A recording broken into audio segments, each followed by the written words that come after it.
నిజంగా యోలో ఎంత దరిద్రమైన ట్రావెల్స్ అంటే, నేను 2కి స్టార్ట్ అయ్యా ఇంటి దగ్గర నుంచి, ఎందుకన్నా మంచిదని చెప్పి. 3కి బస్సు, వాడు 2:45కి మెసేజ్ చేశాడు 1 అవర్ డిలే అని చెప్పి. సరే 4కి స్టార్ట్ అవ్వాలి కదా, 4కి స్టార్ట్ అవ్వాలి.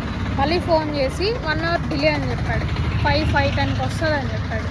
సేమ్ నేను బెంగళూరు నుంచి తిరుపతికి వచ్చేటప్పుడు కూడా 2 అవర్స్ డిలే అయింది. అసలు ఫస్ట్ నాకు బుద్ధి లేదు. బుద్ధి ఉంటే మళ్ళీ ఒకసారి ఎక్స్పీరియన్స్ చేయడానికి మళ్ళీ బుక్ చేసుకోకూడదు కదా, బుక్ చేసుకోవాలి. నాదే తప్పు. అసలు నాకు అర్థం కాదు, యోలో బస్సులకి పంచర్ ఎట్లా అవుతుంది అన్నిసార్లు, నాకు నిజంగా అర్థం కావడం లేదు. ఉసుక్కమంటే ఊరికేనే పంచర్ అయింది అంటే ఎట్ట యోలో బస్కే పంచర్ అవుతుంది, వేరే బస్సులు పంచర్ ఎందుకు కావడం లేదు?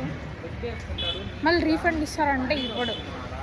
రీఫండ్ ఇవ్వండి, క్యాన్సిల్ చేసేయండి అని చెప్తే, మీరు థర్డ్ పార్టీ యాప్ నుంచి బుక్ చేసుకున్నారు, వాళ్ళని కాంటాక్ట్ అవ్వండి అంటారు. వచ్చేస్తాను. సరే ఇప్పుడు 2 అవర్స్ డిలే అయింది, 2.5 అవర్స్ డిలే అయింది అనుకున్నాం. నైట్ ఒక 11కి రీచ్ అయితే బెంగళూరుకి. పీజీకి ఎప్పుడు పోవాలా, ఎట్ట పోవాలా? 5:30 అవుతుంది టైం, ఇంకా రాలా.